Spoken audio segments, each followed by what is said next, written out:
مصر باستان یکی از تمدن‌های مرموز در تاریخ بشر است که بعد از گذشت سالها هنوز هم کارشناسان را برای رمزگشایی به چالش می‌کشند.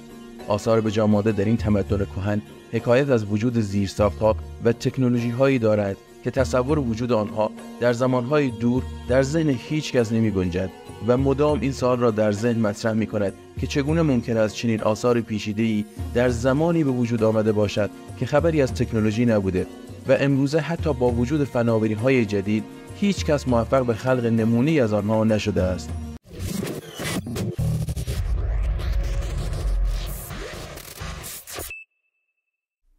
هزاران هزار سوال درباره شگفتی‌هایی که در مصر یافت شده است مطرح می‌شود.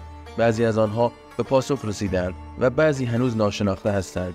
می‌خواهیم سفری به دنیای اسرارآمیز مصر باستان کنیم و عجایبی را ببینیم که در زمین مانند آنها یافت نمی‌شود. با ما در این سفر شگفت انگیز همراه باشید. از جمله دستاوردهای مصریان که علم امروز در کشف رموز آن ناتوان است، اهرام مصر میباشد که با جلوه‌ای ساده نشانه‌های رازآلود و حیرت انگیز را در خود جای داده است.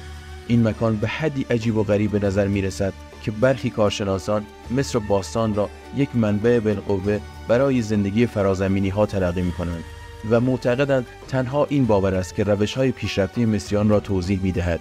بسیاری در برابر این تفکر مقاومت می‌کنند و سعی در ارائه نظریه‌های جدید دارند، اما با گذشت زمان نشانه‌ها رازهای بیشتری را پیش روی کارشناسان قرار می‌دهند که تقریباً هیچ توضیحی برای آنها یافت نمی‌شود. در اینجا چندین مورد از حیرت انگیزترین نشانه‌ها را در مورد اهرام مصر بررسی خواهیم کرد که احتمال حضور موجودات فرازمینی در ساخت این سازه را تقویت می‌کند. ظاهر اهرام. با آشکارترین قسمت رازهای اهرام مصر شروع می‌کنیم و ساده ترین آنها را برایتان بازگو می‌نماییم. اگر نگاهی به شکل اهرام بیاندازید قطعا متوجه می‌شوید که طراحی و ساخت و ساز چنین سازی احتیاج به مهارت و دانش فوق‌العاده‌ای دارد که وجود آن در زمان ساخت اهرام دور از ذهن به نظر می‌رسد و باید از خود بپرسید که مصریان چگونه موفق شدند چنین بنای حیرت انگیزی را برای دفن فرعونیان بسازند. ساختمان این اهرام از میلیون‌ها بلوک سنگی تشکیل شده که هر یک حداقل 1 تن وزن دارد و متخصصان میگویند که هر 10 نفر تنها میتوانند یک سنگ 400 کیلوگرمی را جابجا کنند. در این مورد هم ما فرض میکنیم که کارگران قدرت سوپرمن را داشتند، اما باز هم سوالات بی‌پاسخ دیگری باقی میمانند. به عنوان مثال این سنگ‌ها چگونه به این شکل دقیق برش یافتند که گویی دستگاه خارق‌العاده آنها را تکه تکه کرده است. به عقیده مهندسان ماهر امروز برش و اندازه‌گیری سنگ‌ها بیش از حد ممکن دقیق هستند. حتی کوچکترین خطایی در آنها وجود ندارد، در حالی که حتی دقیق‌ترین دستگاه‌های برش سنگ هم خطاهای زیادی ایجاد می‌کنند و سنگ‌ها چنین یک دست نمی‌شوند. در واقع شکل هرم‌ها آنقدر خاص بوده است که کمترین خللی باعث برهم‌خوردگی حالت هندسی و حتی فرو ریختن بنا می‌شده است. نشانه‌هایی از وجود الکتریسیته. گروهی از باستانشناسان متوجه انرژی عجیبی در اهرام شدند که نتایج آن در همه جای هرم دیده می‌شود. مقبره‌های داخل هرم خاک نمی‌گیرند. مومیایی‌ها بسیار سالم‌تر از حالت عادی ماندند و افرادی که داخل اهرام بودند ادعا می‌کنند چیزهای عجیب می‌بینند یا دچار اختلالات روانی می‌شوند. فیزیکدانان به همین دلیل وارد عمل شده و کشف کردند که اهرام ثلاثه مصر قادر به حفظ انرژی الکتریکی و تولید انرژی مغناطیسی هستند. به علاوه این اهرام می‌تواند انرژی الکتریکی و مغناطیسی را در نقاط خاصی متمرکز کنند. در حال حاضر دانشمندان در تلاشند مطابق الگوهای هرم نانوسلول‌های خورشیدی را طراحی کنند و به منابع انرژی ابدی برسند. هیروگلیف یا حروف تصویری یا تصاویر بسیار زیاد در مصر وجود دارند که همه دارای ارزش تاریخی و هنری میباشند. در این میان تصاویری هستند که موجب بروز شگفتی بسیاری در میان کارشناسان شده اند. در یکی از این تصاویر افراد چیزی در دست دارند که بسیار شبیه به لامپ است و نشان می‌دهد که مصریان در آن زمان به الکتریسیته دسترسی داشتند. اما چگونه ممکن است در آن زمان آنها موفق به تولید برق شده باشد؟ این حجم از ظرفیت تکنولوژی کمی تأمل برانگیز است. همه شگفتی‌های تصاویر به جا مانده از مصریان باستان به یک لامپ ختم نمی‌شود، بلکه آثار دیگری نیز وجود دارند که بر حیرت شما می‌افزایند. به عنوان مثال تصاویری وجود دارند که اشکال آنها بسیار شبیه به هواپیما و هلیکوپتر هستند و این سوال را در ذهن ایجاد می‌کند که آن مردمان چگونه ایده پرواز را در سر می‌پروراندند. همیشه این امکان وجود دارد که در تفسیر حجاری‌های تصویری خطا صورت گیرد. اما چیزی که وجود دارد دقیقاً تصویر یک هلیکوپتر است و نمیتوان وجود آن را نادیده گرفت و آن را تنها خطایی در تفسیر پنداشت. تنها توضیحی که میتوان ارائه داد حضور گونه‌های پیشرفته و هوشمندتری در آن زمان است.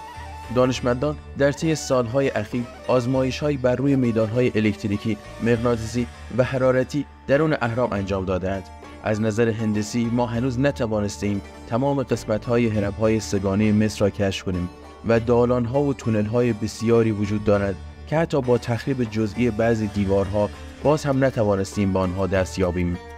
اخیراً دانشمندان کشفیات دیگری در مورد اهرام داشتند.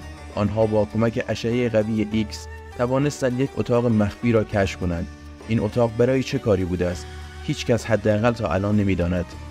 در واقع این اهرام آنقدر شگفت‌آور و رازآلود هستند که گمان می‌رود به این زودی‌ها نتوانیم آنها را رمزگشایی کنیم.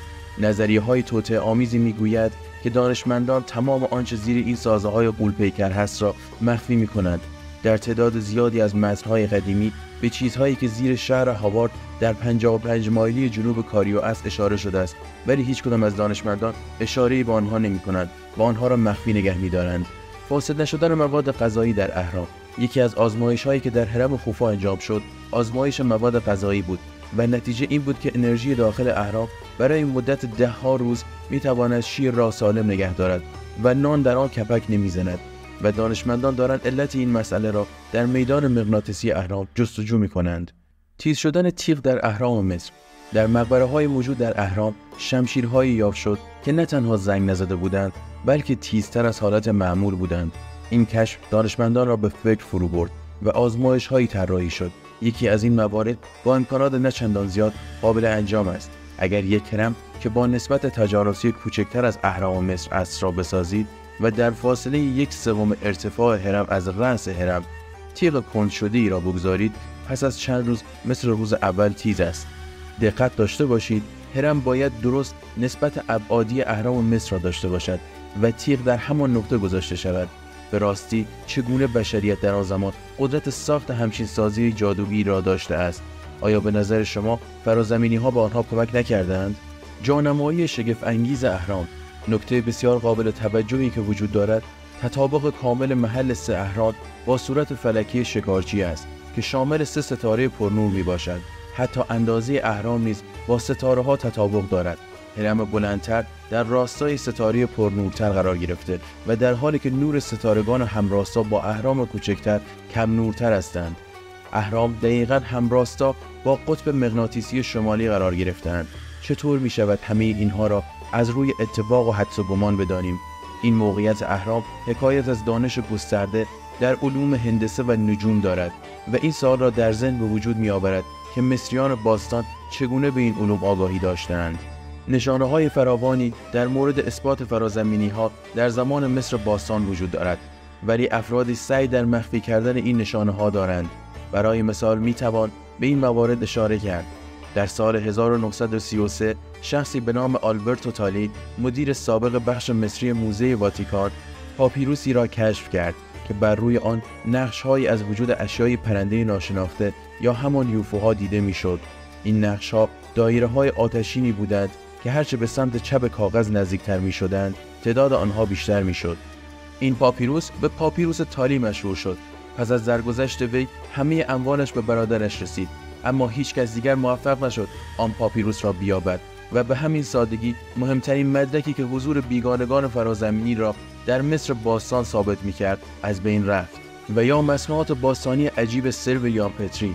سر ویلیام پتری که یکی از بهترین مصرشناسان تاریخ است، مصنوعات عجیبی را از مصر باستان در خانه خود نگهداری می‌کرده است. از شکل و ظاهر عجیب و غریب همه اشیا که بگذریم، در میان آنها 2 مومیایی دیده شده که با ظاهر یک انسان تفاوت فاحشی دارند. متاسفانه هیچکس توانایی دسترسی به این مصنوعات و دیدن آنها را ندارد، چرا که مسئولین فکر می‌کنند برای جلوگیری از شایعات و وحشت مردم باید آنها را در امن‌ترین مکانها پنهان کنند تا مدرکی برای کارشناسان باقی نمانند. خب، حالا شما بگویید، آیا از وجود این نشانه‌ها خبر داشتید؟ نظر شما در این باره چیست؟ آیا به حضور فرازمینی‌ها اعتقاد دارید؟ منتظر نظر شما دوستان گرامی هستم و مثل همیشه از شما ممنونم که تا آخر این ویدیو با من همراه بودید.